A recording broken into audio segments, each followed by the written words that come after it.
I don't think confidence is something that you are born with. It's a skill set, and I had no.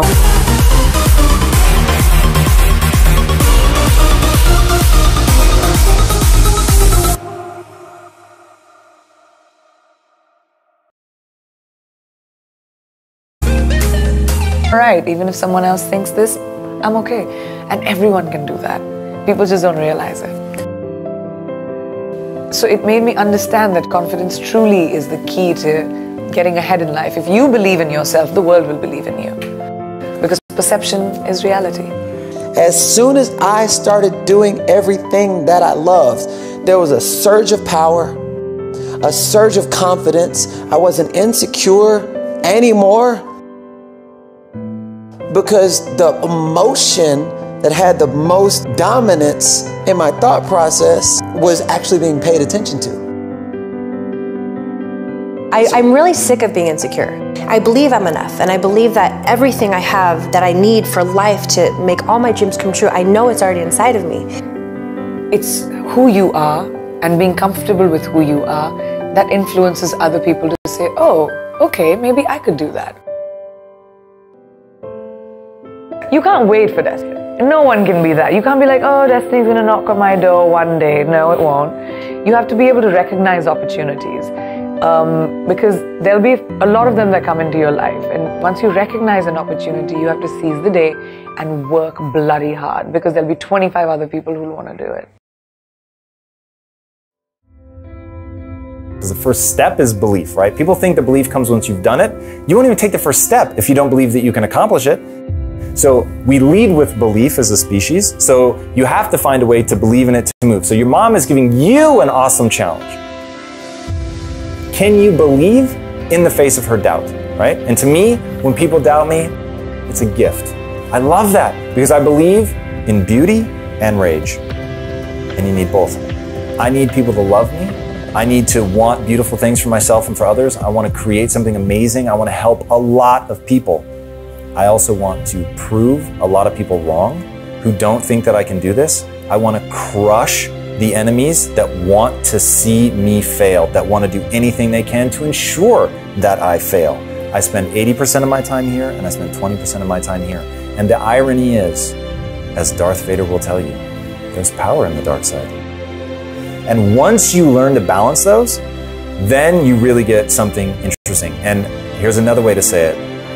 You have to know when to love yourself and know when to hate yourself.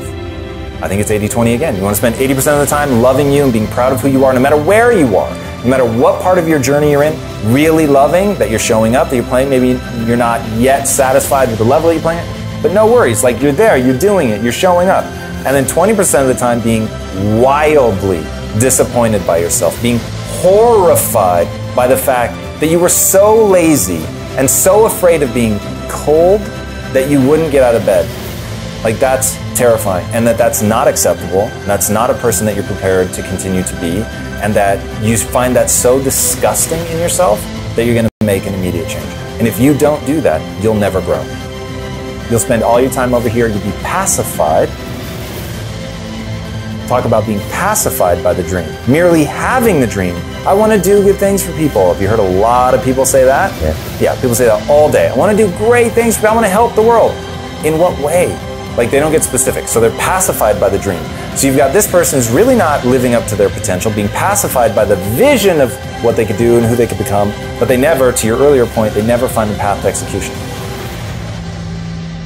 So I find without kicking myself in the ass, without being deeply dissatisfied with myself, 20% of the time, because if it's more than 20% of the time, you begin to erode yourself. And it gets very corrosive. You'll chip away at your own self-esteem, and that's a total waste.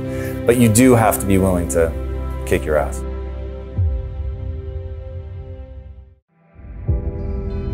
There's an African proverb that reads, "When there is no enemy within, the enemy outside can do you no harm." When you refuse to allow any doubts in your own mind, then no doubts from others will ever cloud your judgment. When you create a strong mind, there can be no other that will defeat you with their words or with their judgments. When you believe in you, you need no other to believe in you. Because others really have no say in who you will become. Only you have that say. Only you can decide if others' opinions become reality or you create your own fate. The greatest challenge and the greatest obstacle any human will face is their own doubts, their own fears, and their own conditioned thoughts.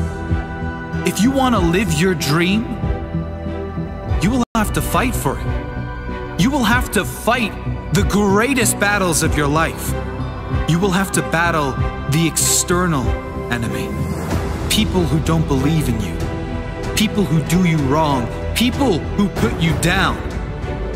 You will have to battle the intimate enemy. Those close to you who might do you wrong, or maybe you assume don't believe in you. Those who want the best for you, but their idea of support is to remind you of what can't be done or shouldn't be attempted. But the worst of all is the internal enemy. You will have to battle what seems like an army in your own head, an army of doubt, fear of failure, fear of judgment, lack of belief. The voices inside the head saying, I am not good enough. I'm not worthy. I want to do this, but I can't. I want to give to those I love, but I can't. I'm not worthy of love. I'll never be able to do this. I am hopeless. I've tried everything. The world is against me. No one believes in me. My life's not worth living. There is no greater pain that can be inflicted on you than your own internal enemy. Your own thoughts will cause you more pain than anyone or anything.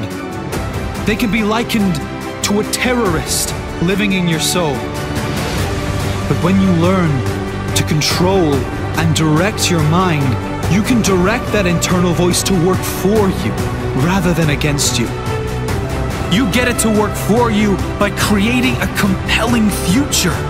A future you will be proud to achieve, proud to live through.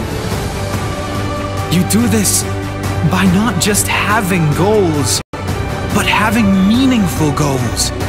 Goals that get you excited to wake up every morning. You do this by understanding what your purpose in life really is. What are you doing it all for?